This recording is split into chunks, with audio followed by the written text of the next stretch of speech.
Now, welcome to the show. Thanks for being with us. We got a great show for you on this Tuesday of Thanksgiving week. We're now 2 days away from celebrating, really, in a lot of respects, the birth of America in its most primal form, I guess you could say. So we're going to, I'm sure, talk a little bit about that. But election fraud, we've talked about this before on the program.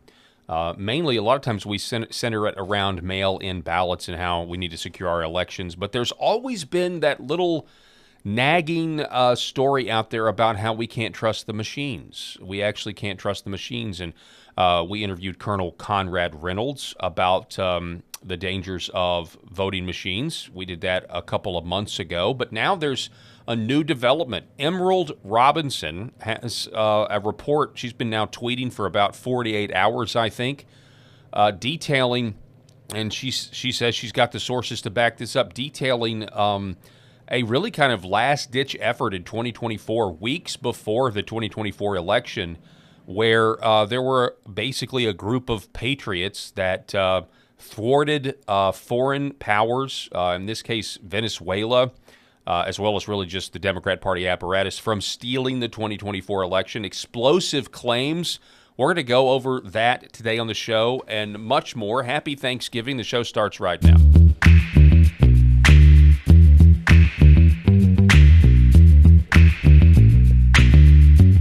The Paul Harrell Program. All right, ladies and gentlemen, exciting times. I'm always about when you get to the 6-month mark or the year mark or whatever, where a conspiracy theory is now being proven true. It's always a fun time, assuming that this is true, and there's going to be people dispute it, but we'll see if this reporting holds up that we're about to cover. Rob. Yeah, I mean, this is off the wall, Paul. Yeah. We're just making this stuff up. The Democrats would cheat to win an election? And I've said it multiple times. When you look at what Donald Trump is to the Democratic Party, and not, let's just be honest, there are some rational people in the Democratic Party as well as there's some irrational people in the Republican Party. We understand that. But the rational people in the Democratic Party they just don't poke their heads up too much, or else they're going to get primaried, right? So what do we have here? We've got the people who honestly look at Donald Trump as the second coming of Hitler, and they've said as much. So if you look at him and you say he is on par with one of the most evil men who ever walked the face of the planet, you know, if the Holocaust numbers are true, he killed 6 million people. There are some people that don't believe that that's the accurate number, but to suffice it to say he killed Jews, right? We believe that. But at the same time, you look at it and say, all right, so is Donald Trump on par with Adolf Hitler here? Good grief, man! Why can't we keep him out of office? Yeah, so why can't we do? Essentially, yeah, we have the moral high ground to do Right. whatever we need to do to keep the other side from winning. So if that's what your belief is, then why in the world would you not go all out? And and Venezuela's got their own reason to keep Donald Trump out of office. So when we're going to go through this stuff with Emerald, it's interesting. It's not a surprise. It's almost confirmation. Yeah. That we've had, because we saw what happened in 2020 with the 2,000 mules, right? With Dinesh. I mean, somebody wants to say, well, that's been debunked. That's been debunked. And you're like, no. Yeah. There were people that brought boxes full of ballots at 2 o'clock in the morning to a ballot box. And you're just like, well, I mean, and also, do you remember how sensitive it was, when people were questioning the 2020 election from that angle, but then when they started questioning Dominion and Smartmatic, all of a sudden you had multi-billion-dollar lawsuits filed. I mean, it was a very sensitive subject for those people. And then you had news agencies that no longer wanted to cover it because they were going to get sued. I mean, it was a real effective way, putting a big number on a lawsuit to essentially shut everyone up. And that's exactly what happened. Well, those Dominion lawsuits, in my opinion, were fraught with I don't know that they would have proven that if that would have gone to trial, because there were settlements on all of those. Yeah. I don't know how Dominion would have proven when we did see there was a court case, and it was in Arizona, and we saw a person while they were sitting on the witness stand, log in to the Dominion voting software. And you're just like, okay, that's not supposed to be possible. Yeah. Right? These aren't supposed to be online, and we know that they are. Yeah, and we know that they are. Yeah, and then you remember the also the stuff about Georgia. We still don't have the answers about Georgia. And then there's that famous photo of these two like True the Vote people in Georgia, activists, and they're wearing a code on their shirts. They've got these custom shirts made, and they get their picture made with the governor there, Brian Kemp. And they get their picture made. He says, what does that shirt mean? He says, "Oh, this is the code to get into the voting machines." Because he didn't want to hear any of it. Yeah, he didn't want to hear it. But it was public information. It was out there, and it was just an epic troll, is what it was. Paul, you're an absolute fool if you don't believe if can a Dominion voting machine be online? It's been proven that it can be. Right. It's been proven that it is. Anything that is online can be hacked. Right. So shut up. You're an idiot if you think it's unhackable. I know. It's just crazy. And the fact that we're getting to the point where we have artificial intelligence and we can't even believe our own eyes, and people want to have electronic voting machines, Yeah. to me is just absolutely nuts. I mean, come on. The Edward Snowden leaks were in 2012, where it was revealed that everything we do online is being stored somewhere. Every bit of it. And, that was then, and it's just crazy how, people want to just continue to trust technology. And some people just don't want to believe that, the election was stolen. Right. Going back to 04, 08, all of this stuff, the Democrats were sounding the alarm leading up to the election. There are countless people, including that absolute idiot that she's now been voted out of office in Texas, and then I think she died. Oh, Sheila Jackson, yeah. God rest her soul. No ill intent there, but I disagreed with just about every word that came out of her mouth there. And there's like videos of her 20 years ago sounding the alarm on these voting machines. And now she's like, "Oh, this is the most secure election we've ever had," and you're just like, "What?" All right, so let's dive in here. This is going to be a little confusing, and I'm trying to make the most sense of it. Again, the report is by Emerald Robinson, and she's done a really good job here laying this out. But she's also worried that X may try to suppress her tweets. Yeah. So normally when you do a long report like this, you put it in a thread so it's easy to follow. She's only making the posts one at a time. She's not putting it in a thread. And she's been doing this for 48 hours, and there's several, versions, not versions, but several series. There's multiple series of tweets labeled 1, 2, 3, 4, 5. Also, if you hear any noise, hammering, drills, that sort of thing, the office to the right of us is being renovated right now, so nothing we can do about that. Yeah.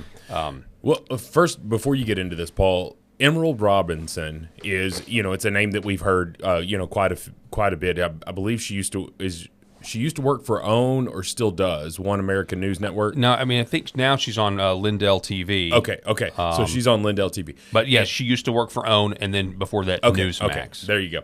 All right. So anyway, that's where I remember her from is OWN, and so if you were to look her up on, anything like say Wikipedia. If you were to look her up, it'll say, that she's a journalist, but she's also a conspiracy theorist. Yeah, that's exactly right. That's exactly right. And it's like, okay, what is her conspiracy? She's been sounding this alarm for years, and now she's got what she says to be proof. Yeah. And we're going to go through that. All right, so this is the relevant one. And then I've got an article that kind of summarizes her reporting. She says, a few weeks before the 2024 election, Senator Mark Wayne Mullen and former Senator David Perdue finally arranged a meeting between Trump advisor Susie Wiles and the one man who could explain exactly how America's election systems are rigged. The meeting took place at Mar-a-Lago. Susie Wiles had publicly said that election fraud was not real and that people who thought so were, quote, crazy. After the briefing, she didn't know what to think. She asked for a piece of cake. She ate it slowly. Now, that's a pretty specific detail. So she has people, she's got sources she trust Yeah, people who were in the not out room. of thin air. Then she made the decision Trump's team should be briefed as well. Number 3, in the end, the man stayed at Mar-a-Lago for 3 days to brief everyone. There was only man who Wiles trusted to confirm it. Only one man, Yeah. Elon Musk. So a call was made. The man found himself in a room with Musk. Musk declined to sit through a full briefing. Just give me the data. Presumably, Elon Musk, by the way, has some sort of Tony Stark a personal AI where he could just feed data into and get results. Okay. I'm just thinking that's probably the case. I mean, honestly, would you? Yeah, yeah, right. Jarvis. Wouldn't put it past him. So Elon Musk read the AI summary, okay, there it is, of technical data, Yeah. and then he picked up his phone and made a call. We have a problem, it's true. Then Musk got on a plane to host a Trump rally in Pennsylvania. It was October 17th, 2024. Musk got on stage and attacked Dominion. Mm-hmm. Elon Musk said at the rally, there's always the question of Dominion voting machines. It's weird that they're used in Philadelphia and Maricopa County, but not in a lot of other places. Doesn't that seem like a heck of a coincidence? Musk was warning us. The system was rigged. Number 6, how could the 2024 steal be stopped a few weeks before the election? The man who briefed Musk had a team, Patrick Byrne and Gary Bernstein. This team had recruited dozens of people who knew how the rig system was built in Venezuela. They had worked for Smartmatic and Maduro. This group of whistleblowers were hiding in a hotel in Switzerland before the 2024 election. That's where General Flynn flew to see them. Flynn asked, how long has election fraud been going on? They said Venezuela now rigs in 72 countries for the last 20 years. Now keep in mind, Venezuela, the autocrats, that control Venezuela are, they're sitting on the largest oil reserve. There's a lot of money. Their citizens are starving, but like the people up top they got plenty of money because they're sitting on a bunch of oil. Well, Maduro lost an election. Yeah, and he's still in Right. he's still in power. Yeah. Like, I mean, you want to talk about how much power this man has? Yeah.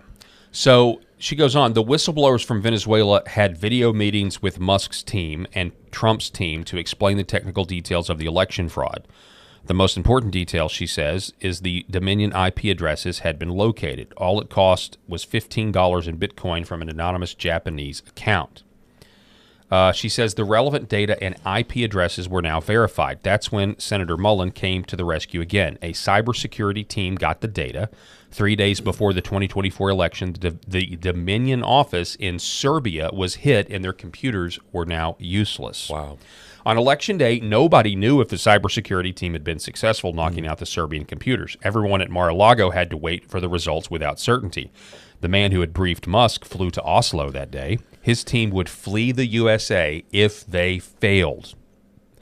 Number 11, imagine the moment on Election Day. Trump had no idea if he would win, so Patrick Byrne watched the results from Qatar. Gary Bernstein watched from Switzerland. All of them would be hunted down if the 2024 election fraud was successful and the USA would be finished. She then says Trump was upset by his own staff after Elon Musk verified the fraud was real. He'd been gaslit for 4 years by this team on the topic. In fact, his staff hired Cuban intelligence assets in 2020 to investigate the fraud to lie to Trump that our elections were fair. But that's not the thing. But that's the thing about Trump. He always hired the wrong people. His own advisors had tried to keep Trump from meeting with the team that saved the 2024 election. People like Boris and Chris LaCivita had blocked the truth at every turn. She says, I'm posting, okay, so that's 13, and we're not going to keep going forever here because I've got another one, something to kind of summarize all of this. But I mean, just based off of that, what are your thoughts on that so far, if true? I believe every word of it. I believe every word of it. And okay, so you have to look at it and say, this is, I think, from Game of Thrones. It is like, what is someone's motivation? When you look at a situation and you look at what are the possible outcomes, what is someone's motivation, right? And that's what that entire series and novel and all about is. Game of Thrones is like someone trying to ascend to the throne, right? Yeah. Anyway, well, that's what their ultimate motivation is. And we all know that although Trump has hired the wrong people many times, especially during his first administration, he's hired the wrong people. He is not a puppet. And that's what's got their goat so much, right? Is that he is not a puppet. So when you look at it and try to say, well, what are someone's motivations for keeping someone who is not on the end of the strings out of office? Okay, well, Venezuela, it's clear, right? I mean, because Donald Trump is going to enact the trade deals that he absolutely has. And what was Joe Biden doing? Refusing to allow us to drill here in our native land and buying dirty oil from Venezuela. We all saw that. We knew that that was happening. So what Venezuela's motives are absolutely clear. Keep a man who can't be controlled by money out of office. Joe Biden was. Yeah, I mean, has there ever been a president who was more of a puppet than Joe Biden? Yeah, I mean, he was quite literally, certainly not in our recollection of history or anything like that. There's nothing that denotes that. But anyway, so then you look at it and try to say, all right, well, who did Trump have around him that were completely questioning? Paul, like that we're completely questioning on the legitimate everything that he was trying to say about 2020. If you had people that told him, "Hey, don't meet with these people to keep away the fraud in 2024." Mm-hmm. Donald Trump, and that's what I have said a million times, is that Georgia case fell on its face and would fall on its face in front of a jury because you could not prove that Donald Trump did not just legitimately believe that the 2020 election was stolen. Yeah. Okay. And if he legitimately believed that, then his role as commander in chief justified his actions, not necessarily to keep him in power. His job is to enforce the Constitution, and one of that being our free and fair elections. So if you believe that Donald Trump believed that the 2020 election was stolen, then it justified his actions. So why wouldn't he want to meet with the people to avoid that same thing happening in 2024? Yeah. And it makes me question people like Susie Wiles, who were around him at that time. Now, to her credit, according to Emerald, she made a phone call. And she looked at this. She's like, "No, we don't need to deal with this or whatever." And then she slowly ate her cake. Right? And what that does is gives us, I'm glad that Emerald said it that way, because that gives us a visualization of, oh, crap. Yeah, this is a big deal. I was just hit with something here. Yep. And the conspiracy theorists were right. Real quick, this is kind of the most recent. She posted this an hour ago.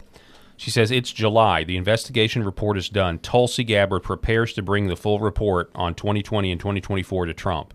Trump's own White House advisors tell Tulsi to not include the 2020 evidence, so she gives Trump the partial report. She's reporting Trump is now angry with Tulsi because of this. Okay, hold on. So let's just take that at its face there. Why would the advisors have not said, why would they have said exclude 2020? Because we're in the midst of there's just so many rotten people that nobody wants to go to jail. Nobody wants to be brought to justice. And certainly the rigged, the people, the amount of power you have where you have a whole populace thinking that electronic voting machines are fine and their voice is being heard when it's really not. That's you've got the illusion, oh, yeah, we're free people. No, you're not. You're slaves. I'm trying to maybe play the other side of the coin there. And okay. that was, could they have looked at that and said, we've already heard so much crap about 2020. Okay, you're just sour that you lost, Donald. Yeah. Right? We've already heard this. So exclude that so that he doesn't hone in on 2020. Yeah. Let's give him the report on 2024. Yeah. Okay? Because if you have questions about the election in 2024 and you won that election, has way more validity than a 2020 election that you lost. Yeah. So maybe that's maybe me giving these insiders a little bit too much credit there. Well, it also just shows you how, the president's only as good as the people that are insulating him. As much as we all love Tulsi. Yeah. She just could have, who knows, maybe she just, bowed to the pressure in that instance. I don't know. Well, maybe she looked at it too and looked at it through the lens of, okay, well, what's the where's the fire at? Yeah, I mean, we saved the election in 2024. Yeah. Here's the report. Here's how we did it. Sure. Yeah. Then this last one, she says, so Trump gets tired of waiting for these reports since he wants to know if Venezuela really runs America's elections. Who does he finally call to brief him? Well, the Three Musketeers, of course, not the CIA or DNI. That's when Trump decides it's time to overthrow Maduro. So this might be, to me, in terms of circumstantial evidence, the smoking gun. The one thing that makes me believe all of Emerald Robinson's reporting is the fact that, coincidentally, 30% of the U.S.'s Navy is currently deployed in the Caribbean, and we've got all of our warships off of the coast of Venezuela as we speak. This is a video of that going on right now.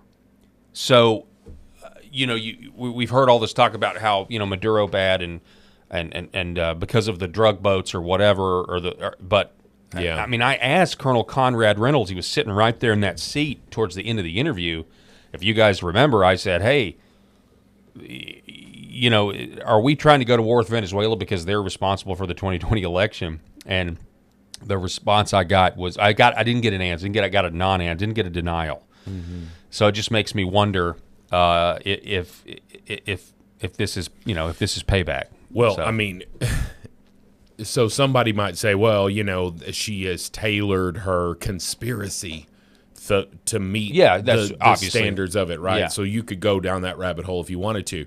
Or you could just try to say, well, she went where the facts led her. Yeah. Right? I think it's really easy for us to do a Google search of someone and you see, a Wikipedia or some other website that labels this individual or that individual as a conspiracy theorist. Well, I want you to ask yourself, Paul, if we were to make a list of it one day on the show, how many freaking conspiracy theories does the right have to be correct on before people start looking at it and saying, well, maybe this is not a conspiracy theory? Just like we want to discount that right away. Like there's people on the left that tried to say you weren't forced to take the jab. Mm-hmm. Yeah. What are you talking about? Yeah. The hell do you tell that to the military people that lost their pensions and were kicked out? Oh my God! If Trump had not been elected, those people would still be out of the military. They would not have received back pay. Mm-hmm. Those people would still have had their livelihood taken away from them because they didn't want to take an experimental vaccine. And that's just one branch. That's you're talking about the military there, Paul. What do we could go on nurses. We could go on all these people, and we're wearing these damn masks where it says on the box, does not protect against COVID-19. And you're like, you have to wear that to protect against COVID-19. What the hell are you talking about, man? And the left wants to try to ignore it. They want to try to say, that never happened. That never happened. Good grief, what are you talking about? That never happened. That's just a conspiracy theory about a conspiracy theory. Bull. We lived it. We know that the left's instant reaction is to discount all of this type of reporting. Anytime this comes to the forefront, the left wants to discount it and try to say that it's a conspiracy theory, when in fact, it's probably the curtain being pulled open, folks. Yeah. And we, as citizens and taxpayers in this country, are left with basically one answer: to trust the people that we elect to go to Washington and lead for us.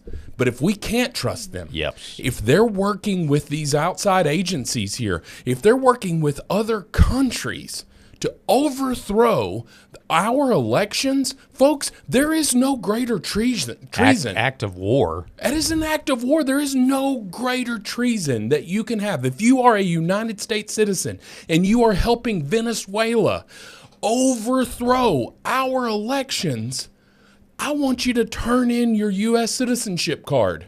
Turn it in. Yeah. Because you are lost. Yeah. So here is, I agree with you, Rob. This is kind of more of a, because like I said, there's several series of tweets. Emerald Robinson's been going at this for like 48 hours now.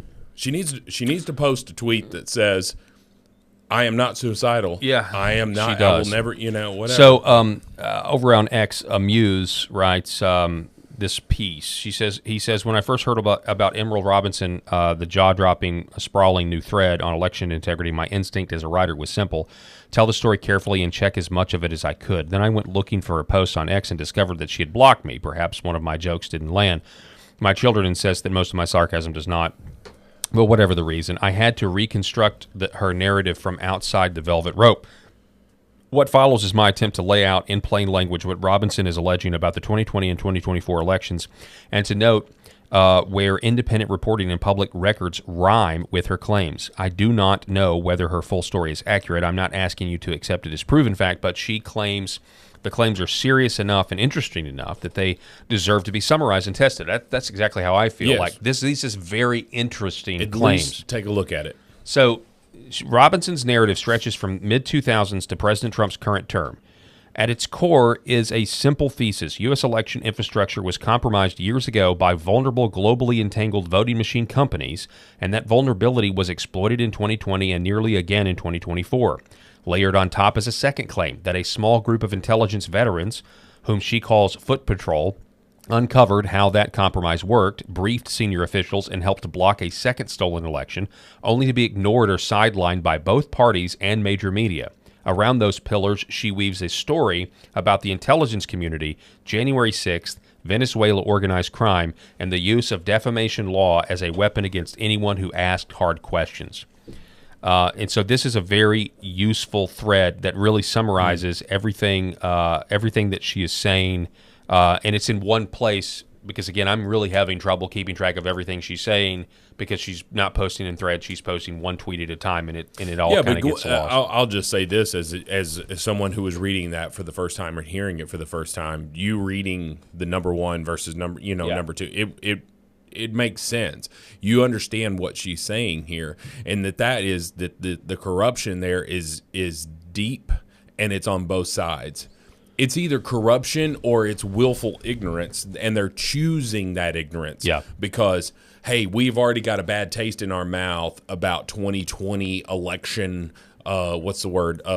Election denial. Yeah, we've already got election deniers. Yes, yeah. We're election deniers. We already got a bad taste in our mouth about 2020. So don't bring me anything about 2024. We won. Yeah, but it's like, okay, is that going to be, unless the good Lord calls us home, is that going to be the last election of our lifetime?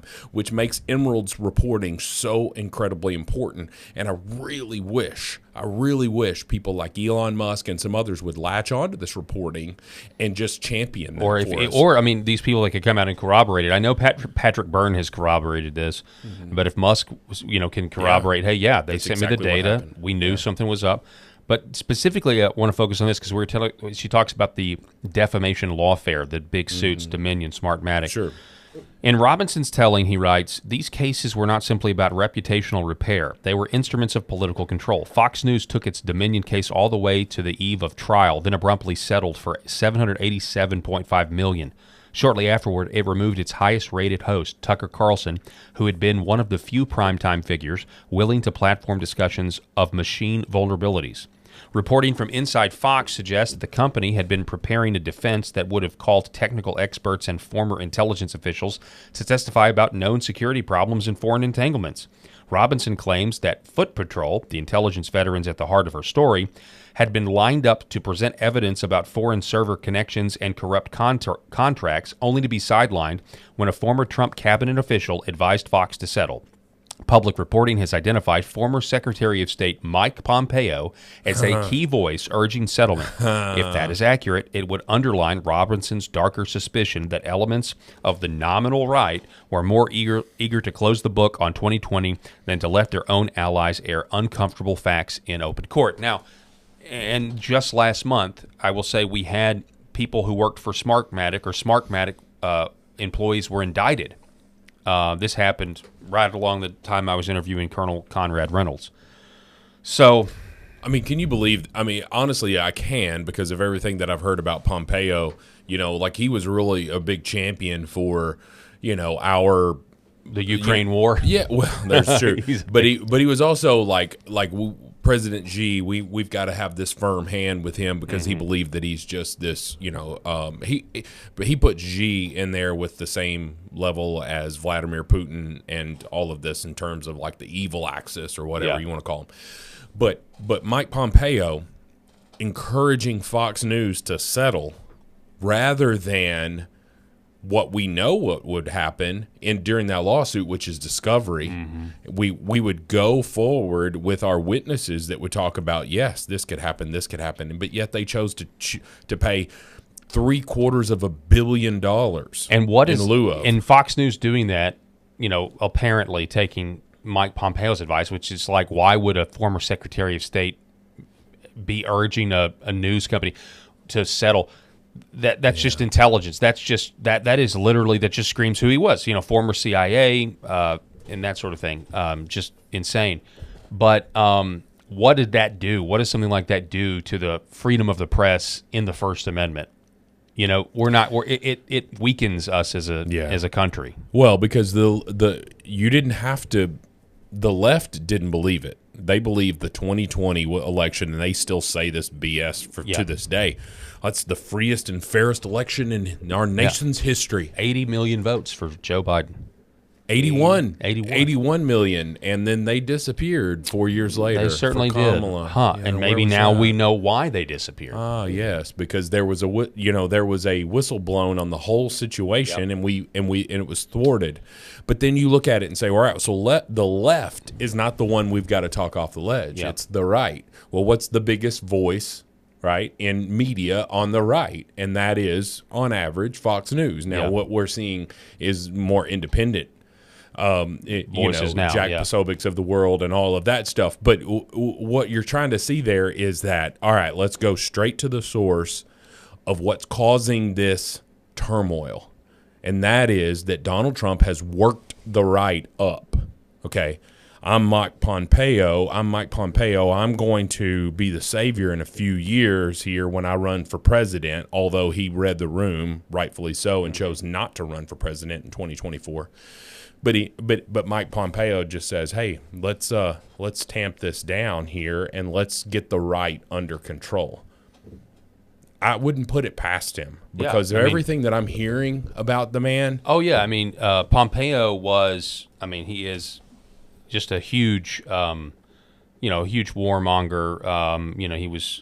He was out there, cheering. Now, I guarantee you he's against this peace plan. Oh, yeah. That they're trying to negotiate right now between Putin. He was going to overtake land. Just a really, really bad guy. Classic example of putting the wrong guy in Trump 1.0. Yeah. For sure. Sure. But Patrick Byrne, one of the guys mentioned. Oh, by the way, I do want to say this, and forgive me because I waited till the last minute right before we were going to go on because I was kind of going through all of the Emerald Robinson tweets, and I remembered that I had heard this story before because right after the 2024 election, weeks or days after, and I'm going to have to go track down the report because I can't find it, and I ashamedly, to my shame, I can't remember the guy's name. He's a very obscure guy, but I interviewed him, and he told me this story. He told me that he had a ton of information about voter clones, how that there were inside the system. You'd have your voter registry, but then he had done all of these audits, and Oklahoma, just almost every state. One of them we talked about was Oklahoma, had these voter clones. So you would have a list of voters that could vote, but then they were cloned and basically easily manipulatable. And he told me about this Mar-a-Lago meeting over a year ago, and he said that Musk found out. Musk didn't believe it. Musk was skeptical, but then Musk sent it to his people. His people came back. This was the story I was told. Mm-hmm. His people came back and said, it's legit. And that's when Musk got involved. And so this definitely, and again, I heard this a year ago, and I'm going to go back and find the report, and I'm going to credit the person I talked to that, to my shame, again, I can't remember his name. But Patrick Byrne is another one who's corroborated this. He went on, this may have been, let's see here. When was this? This was posted today. So here's a clip of Patrick Byrne on a podcast here. This is Joshua Reed, And I just want you guys to listen to this just a little bit. We're not going to listen to all 10 minutes, but going back to the 2016 election, these people steal elections, and they make sure that they win when they steal these elections. How did Hillary lose? Trump overwhelmed the algorithm. Yeah. They were prepared for him to win. They were prepared for him to maybe win big. He won bigger than they were even prepared for. So too big to rig in 2016. Too big to rig. And that's kind of what happened this time. Well, something disrupted. They had a rig. I'm not going to go into too much detail. They had a rig planned. They have 15 different cheating techniques. They had 15 different cheating techniques. I'll put it this way. After I spent 2 years doing the America Project with General Flynn as my director and helping spawn this nationwide movement.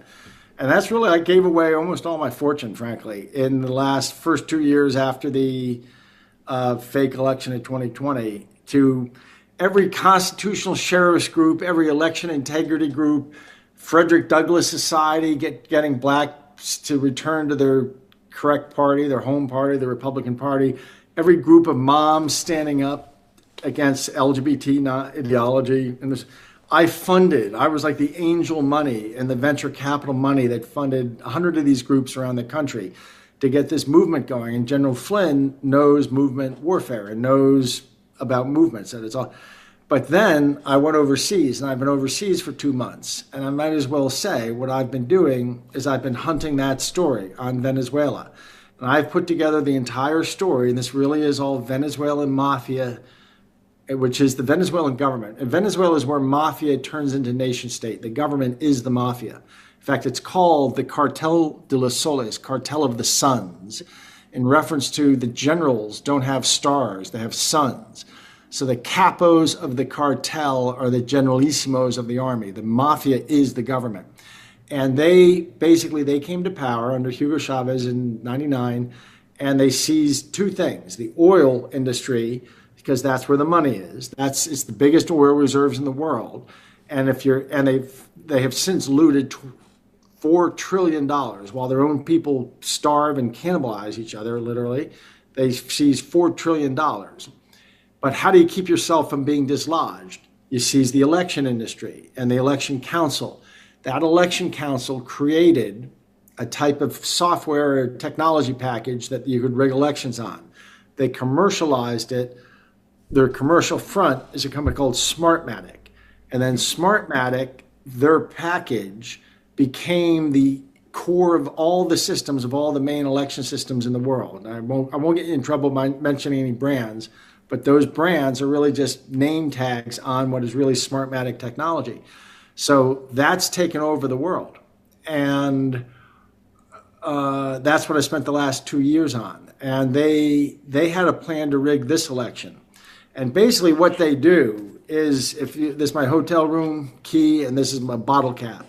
If the plan is to have bottle cap beat hotel room key, they've got 14 different techniques on the ground of how you cheat. And it's all the ones we know about and some people don't know about, but of like getting illegals registered to vote, then stuffing the ballots in their names. The illegals don't have to vote. They just have to get registered to vote, and then they stuff ballots. There's 14 different things like that. But at the end of the day, they have in Serbia an office where they, at 7:01 p.m. when the polls shut down, they get on the computer, they see how much is left, and then they just jam it. And the way they do that is they create, there's a back door into every county that use their equipment has a back door. They come in from Serbia through a VPN, and they create within that county's election management system a virtual machine. And a virtualization is you create Phantom like voters. A virtual machine in the RAM, not on a hard drive, but it's in the software in the RAM of a machine. So there's like some virtualization is something that came around in the last 2 decades. And so he goes on to say that it's very difficult to detect, that even after it happens, there's very little evidence, that you have to have a forensic audit. Mm-hmm. You have to have somebody study it to be able to figure out, because again, it's not on the hard drive, it's in the RAM and I'm not a computer guy, but it's you just heard him say software. Yeah. He goes on to say that Tina Peters, this is why Tina Peters is in jail right now. So what did Tina Peters do? She took the machine and had it forensically audited and got the snapshot, got the report from the person who analyzed it and said, yeah, at this time something strange happened. And she went to jail for it. So, and she's still in jail, and she needs to be freed, by the way. Well, I mean, look, we saw a little bit of this in 2020 there when you see, at like 1 o'clock in the morning, there would just be this huge 100% of the votes that were coming in all for Joe Biden. Yeah, they were all for Joe Biden in a like 60-40 district, and so you would just say, all right, well, cool. Well, 6 out of every 10 should be for Joe Biden. Or let's just say that there was just by chance, you might say 7 out of 10, but 0 out of 10, were for Trump. And that's what I think a lot of this stuff would have happened, because they wouldn't have cared. If they believed that they were undetectable, they wouldn't have tried to like blend it and just say, oh, well, we just got to beat Trump by a little bit here. We'll give Trump some votes here. We'll give Biden some votes. We'll give Trump some votes. Whatever. They wouldn't have cared. They would have just given the number to Biden to make sure that he wins. And I'm just going to tell you this right now. If you have states that will give driver's license to someone in the country illegally, and they don't ask for a driver's license whenever you vote, and they're doing mass mail out of balloting, and you still believe that there's no way fraud can happen, you are an absolute fool. Yeah. You will I've got I got a bridge to sell you in Arizona, right? You know what I mean? Like you believe the media narrative about the freest and fairest election that we've ever had, and there is probably no changing your mind unless you see somebody actually doing it. And we know that it was happening, and here is absolute proof of it, in my opinion, because this guy's staking his entire reputation. Does it sound like he's stammering and making crap up on the spot? No, it doesn't. And I've talked to Patrick before. I just... you lay out all of you mentioned earlier 2,000 mules, and, he talks about the 14 or 15 things they can do on the ground to cheat. Sure. But if they can't win it that way, then they've got it in the back door, or they've got the and maybe you purposely do a mixture of all of it so that it's not so, And I guess I could understand, if you going back to, from the internet to now, in the 90s, when you get your first computer and you get the dial-up connection, and you were able to chat with your friends on the desktop in an app called ICQ. Do you remember ICQ? The little uh-oh. Anyway, sorry. That you want to do that again there, Paul? Uh-oh. That was the I don't remember notification when you got a message on ICQ. It was this little thing. Anyway, it was like the coolest thing. But I guess I can understand us adopting electronic voting machines from a standpoint of being totally naive, right? It's technology. It makes our lives easier, and it's secure because, it is secure. People are designing the systems to be secure, like they would design anything to be, like they would design a car to be safe, right? But at this point, where technology is now totally altering the human experience. Whether you're some guy in his 20s that doesn't need anybody, can just stay isolated with technology all day, or whether, you're now letting AI do everything for you, and the robots. I mean, Elon Musk, I know he's a hero in this reported story, but he's talking about how everybody's going to have a robot, and it's going to end poverty, and it's just nightmare scenario stuff. It is absolute insanity right now, in my opinion, and I'm sure there's other people that might disagree with me, but respectfully, I think you're insane if you're still in support of electronic voting machines at this point. Gosh, yeah. I just don't. Is it? It's insane. Is it France, Paul? Is it France that does same day paper only ballots? I don't know if it's France. Voting? I can't imagine it being France. I'd be all in favor of making it a holiday. That everybody votes. And I'm not opposed to early voting. I'm not. As long as it's in person, you have to provide ID, And there is some sort of back-end mechanism there where, like, if I'm a Democratic poll watcher and I'm collecting this box of ballots, and I just saw a bunch of MAGA hats walk in here to the polling thing, which I don't even know if that's allowed, but I'm just giving you an example, and I'm going to chunk these ballots, right? And we saw that with, like, dude pulling out ballots, and he sent everybody home, and he would pull out ballots underneath. Like, we understand that there's going to be some human fraud, but that is so much easier to stamp out, in my opinion, than it is something like this, where you've got this electronic stuff, that's just wrought with fraud. Yeah. There's just no way around it. And so if you believe that that's not happening, you're a fool. I'm just going to reiterate that. You're a fool if you believe that that stuff is not happening. I want to say this real quickly. You want to talk about, like, he said there's like 15 different things. And that is because you try something to see if it's going to work or whatever. I follow this guy, and he's a former police officer. He's now an attorney in Nashville. And his TikTok handle is Dr. Judge, right? And I love following him because he'll talk about, just like things that the police can and can't do, or, what an attorney can and can't do, and all of that stuff. And so he started by just telling stories a couple years ago, right? And he's telling these stories, and everybody, and his engagement's good. Well, then his engagement starts going down. So then he starts doing bar questions, right? When you're, like, taking the bar for an attorney, right? Like, can you think like a lawyer here? And when he would do that, he would give the question, and he would say, all right, well, guess in the comments, and I'll comment on the first correct answer, okay? Well, then he had good engagement, right? Lots of comments. Well, then that went away, okay? And so then he started having to just, hey, take a pause during the video and give the answer at the video. And here's my whole point. It's a long, elaborate story to say that he found out something was working, then it wasn't. Then he found something else that was working, then it wasn't. And then he found something else, and then it wasn't. So he was making these changes, right? And if you are trying to keep the second coming of Hitler out of office, you tried some stuff in 2020. And now this stuff is getting kind of found out here. And luckily, it happened late in the game. In my opinion, if Emerald's reporting is correct here, that it happened so late in the game they couldn't make a what's the word, like an adjustment. They couldn't change direction on it. But that's what they're going to do. And so again, I want to wrap a bow around it and say, if you think they're not going to do this again in 2026, yes, and then in 2028, you're a fool. Yeah.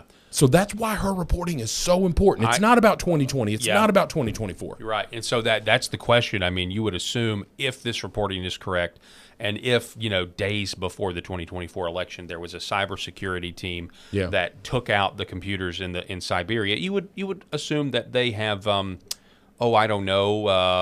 rebuilt their computers and infrastructure. Figured something out. But at the same time, here's another question that just realization. I mean, I saw on Zero Hedge where Donald Trump is willing to meet with Maduro. Now I just showed you the photo. We got all of our warships right now. Sure. Off the coast of Venezuela or in the Caribbean. Yeah. So you got to wonder. This is highly speculative, but hey, cut it out or we invade. Or not only cut it out, but like hand over. Who are the Americans that are responsible for this? Like, who can we actually go after and prosecute? But I will not be surprised if we actually. And I'm not saying I'm for it, although I do think if Venezuela is responsible, that was an act of war. Oh yeah, I mean that was an act of war. Well, I mean if you're trying to influence our elections, you're attacking our country. Yeah. We're supposed to be the freest country on the face of the planet, right? And one of those things is that everybody's got to vote. I mean, we were outraged because, the left in this country was outraged because Russia bought some Facebook ads. Yeah. Yeah.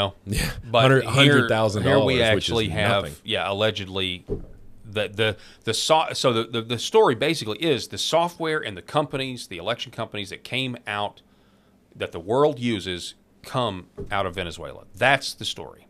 It didn't have that on my bingo card. I didn't for either. 2025. I certainly did not either. Incredible. Russia would have believed that.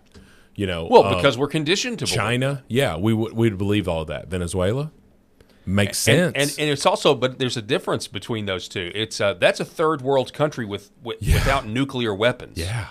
Okay, Which so that's a country that you can do a regime change in fairly easily, and it's is. in our hemisphere. it is, but if your starting position is what Venezuela is right now, what incentive do you not have?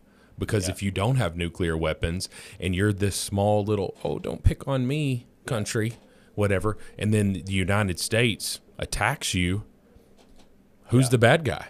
Yeah. Without irrefutable proof that you've done something wrong, you're like, well, we believe you've hacked our elections. Well, that's not enough to invade a country, although Well, here's what I would say. If we actually start bombing Venezuela, I really hope that the administration comes out and says, "Hey, this is why," because we have proof of what they've been doing, instead of making up something else that no one. I would much rather have a straightforward answer of, you know what I mean? yeah, well, I mean, Because you can defend that. I'm sorry, you can defend going in there a lot easier if you lay out the evidence in 2020 and. I think somebody else could defend it a little easier than Trump could. And the reason being is that I think that there's so many people on the right and the left that are tired of Trump talking about 2020. Yeah. And I just don't see how he could do that without. And that's probably why we without haven't heard mentioning anything. it. Yeah. But I like it. I would like shoot straight with me, and regardless of what Rand Paul, and I'm a Rand Paul fan, in some respects.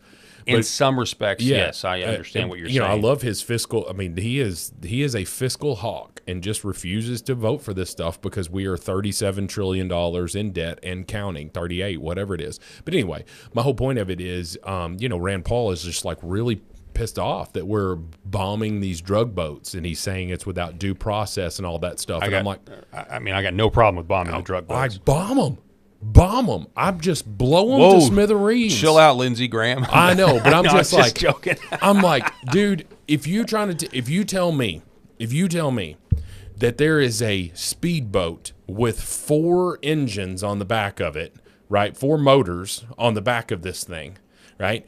And you've got 8 dudes in there. Okay. You mean to tell me that those guys are just fishermen? They're just fishermen. They're just fishermen there. They just got their nets and they're just. Yep. And they're out there at midnight. Okay. Yeah. Just some fishermen there. Yeah. I don't care. Blow them up because you know they're bringing fentanyl, cocaine, no, I mean, all of this. Look, what we have been told when it comes to that is that they have verified who they are. They verified their drug traffickers. They verified that they've got drugs on the boat. I mean, that's what we've been told. Yeah. So as long as that verification is taking place, then yeah, I mean, that's part of securing the but homeland. do you need to see the verification, Paul? Do you need to see it? Yeah, I mean, and I think are they going at this point? They're not going to show me the verification at this point. It's just like take the government's word for it, which, is something you really can't do as we're learning. Do you think that's why Maduro is so pissed off? I mean, because you think he doesn't have a financial benefit of these drug boats coming in? Yeah. And they're not all coming from Venezuela, but yeah. A lot are. Yeah, some are. I completely agree. Speaking of President Trump, just an update from our story yesterday about potential peace between Russia and Ukraine. He's writing, over the past week, my team has made a tremendous progress with respect to ending the war between Russia and Ukraine, a war that would have never started if I were president. Last month, 25,000 soldiers died. The official, sorry, I'm laughing at the fact that Rob said, of course, because I'm not laughing at the fact that 25 people are dead, or 25,000 people say are dead. it. Yeah. The original 28-point peace plan, which was drafted by the United States, has been fine-tuned with an additional input from both sides, and there are only a few remaining points of disagreement. In the hopes of finalizing this peace plan, I have directed my special envoy, Steve Witkoff, to meet with President Putin in Moscow. At the same time, Secretary of the Army Dan Driscoll will be meeting with the Ukrainians, and I will be briefed on all the progress that's made along with Vice President Vance, Secretary Rubio, Secretary of War Pete Hegseth, and White House Chief of Staff Susie Wiles. I look forward to hopefully meeting with President Zelensky and President Putin soon, but only when the deal to end the war is final or in its final stages. Thank you for your attention in this very important matter, and let's hope all that peace can be accomplished very soon. So this is what I saw this morning was the Zero Hedge headline that Zelensky seeks an urgent meeting with Trump to negotiate territorial concessions, the sticking point. So the Western media has all said, all day today, Rob, they've all said, Ukraine agrees to U.S. peace. It's been everywhere. And when I first saw it, and I saw all of these mainstream art, and I was like, okay, this does not seem right to me.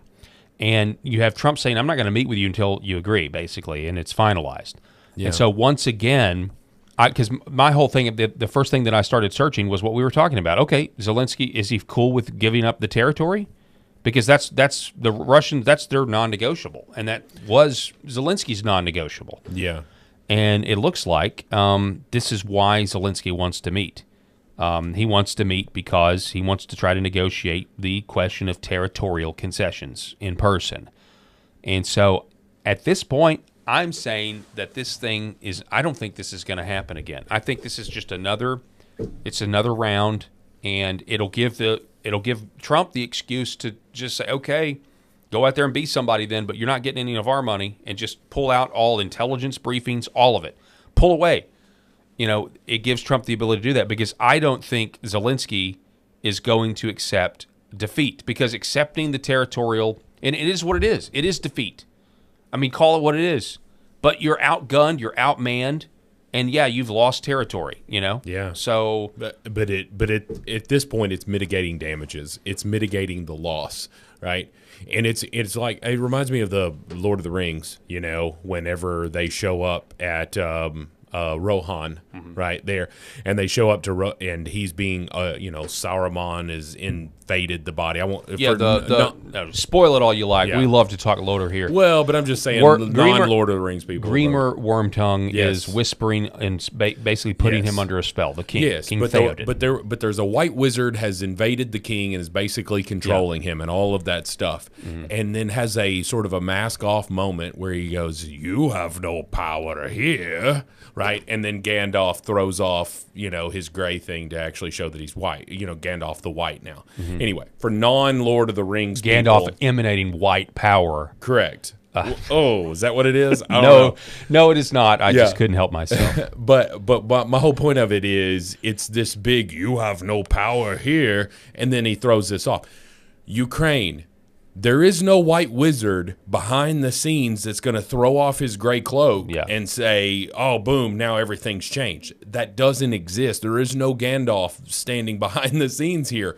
You have to mitigate losses at this point. And you see what Ukraine is facing here. And, of course, I don't know that that's on the screen. But it is. It is right now. Okay, so you can kind of see what Russia wants. I mean, and there's still, according to this part of, I guess, northwestern Donetsk is going to be a demilitarized zone. Russia's only going to get everything east of the red line. So some of these countries or provinces are going to be kind of split in half here. Kherson, there's going to be parts of Kherson that would remain with Ukraine. Zaporizhzhia, I don't know how to say that, But looks like pretty much all of Luhansk is going with Russia. But as you look at it, the bottom line is you can see what Russia wants. Yeah. Russia wants their surrounding areas there where you can't attack me super easy. It's a new buffer zone, and they also want to limit the size of Ukraine's military, and they also want them to never be allowed to be into NATO. I don't see how this ends without them agreeing to that. And according to this guy named Ian Jaeger, Republican Don Bacon was reportedly so angry about President Trump's peace deal in Ukraine, he's considering resigning from Congress immediately. Do it. Because they can't get out of their 1980s Rocky IV, Red Dawn, Vladimir Putin is the Soviet Union. They can't get out of this mindset. And it's a different world now. And unless you want nuclear war in World War III, there's literally nothing you can do about it. Yeah, or maybe economic sanctions, but those haven't worked. Or you're hoping for a 30-year war, or until Putin dies. Yeah, right. And in the meantime, thousands of people are dying every day. Come on, where's the humanity in that? Yeah. End the war now. We got to get Putin. We can't let him win. We can't let him win. Regardless that there are human lives that can't be replaced, dying every single solitary day. We got about a minute. You got big Thanksgiving plans? I'm gonna eat some food. Yeah, I'm gonna eat some You food know what too. I'm saying? I'm gonna tear up some food. Me too. Yeah. It's gonna be good. You gonna smoke a turkey? You're Yep. a smoker. Smoking turkey, smoking briskets. The cooking starts tomorrow about 10 a.m. So Real nice. I want to wish Clark. everybody out there a happy Thanksgiving. And if you want to kind of dust up on your Thanksgiving history, I would just encourage all of you to look up any one of the times the late, great Rush Limbaugh went over the diary, the journal of William Bradford, and what happened at the colonies there, the first, the colonies, and how they almost starved when they were trying socialism, but then when they gave the men the private property, they survived. Rush does a much better job of anything I could say about it. So look that up. It's like socialism doesn't do well, right? No, it doesn't. And neither even though does like communism. 60% of young people are wanting socialism now, Idiots. so that's a whole thing. God bless you, Rob, Spencer, and your family. Happy Thanksgiving. Happy Thanksgiving to everybody out there. We really appreciate it. Wherever you're watching, please like, share, subscribe, and we will see you on Monday, the Monday after The Thanksgiving. 1st. Yeah, the 1st of December. God bless.